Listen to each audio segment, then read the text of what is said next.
नमस्कार, मी अश्विनी जयतपाळ. नवी मुंबई संवाद चॅनलमध्ये तुम्हा सगळ्यांचं स्वागत आहे. साईनाथवाडीच्या गेल्या 17 वर्षांपासून अखंड चालत आलेली भक्ती, सेवा आणि परंपरेची एक सुवर्णकथा. देवीदास चौगुले प्रतिष्ठान यांच्या वतीने दरवर्षी दत्त जयंतीचे आयोजन केले जाते. ही केवळ एक घटना नाही, तर हजारो भाविकांच्या श्रद्धेने साकारलेलं एक पवित्र सेवाव्रत आहे. यंदाही साहिल देवीदास चौगुले यांच्या मार्गदर्शनाखाली हा महाप्रसाद अत्यंत भक्तिभावाने, शिस्तबद्ध आणि निखाळ सेवाभावाने पार पडला.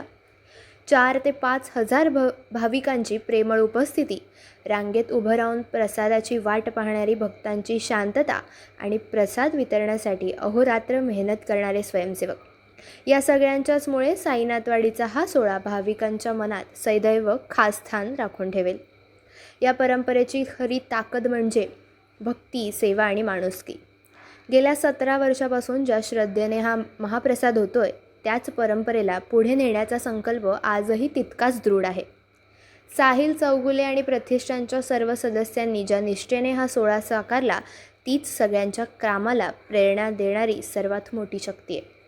साईनाथवाडीचा हा भक्तिमय प्रवास अशीच अखंड राहो आणि सेवाभावाची ही ज्योत वर्षानुवर्षे प्रज्वलित राहो, अशाच सर्वांनी शुभेच्छा दिल्या.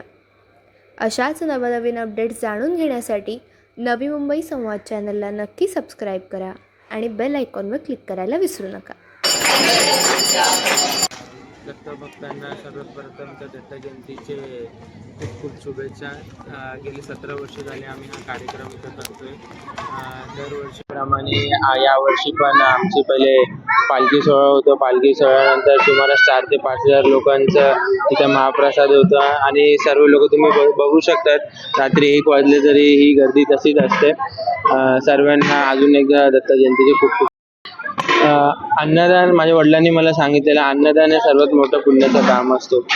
प्रत्येक वर्षी किती जास्तीत जास्त लोकांचं महाप्रसादचं आयोजन आणि नियोजन आम्हाला करता येईल, त्यावर आमचं लक्ष असतं आणि प्रत्येक वर्षी हा कार्यक्रम आम्ही मोठाच करतो.